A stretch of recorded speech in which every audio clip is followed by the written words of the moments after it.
And while civilian militias arm themselves to defend the U.S. borders, there's another mildly intimidating menace currently under development by the U.S. Department of Defense's Advanced Research Project Agency. All right, so think back, way back, about 20 years to the days when RoboCop and the Terminator 2 came out and the human cyborg version of Arnold Schwarzenegger filled the movie screens.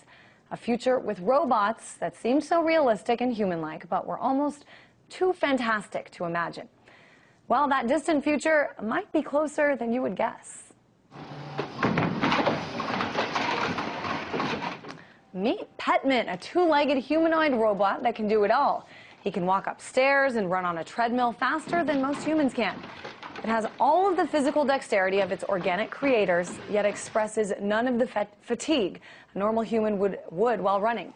And that's not all this bad boy can do. It can climb, carry heavy loads, do push-ups, crawl, and even balance itself to withstand heavy kicks and attempts to knock it over. Are you impressed yet? Well, it can also do all of this during exposure to chemical warfare agents. If all of this isn't creepy enough, the humanoid robot can actually imitate sweating using temperature and humidity controls.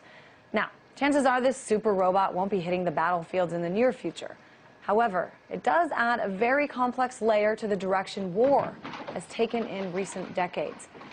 As we all know, war has transformed through the years. Gone are the days of soldiers fighting in the trenches.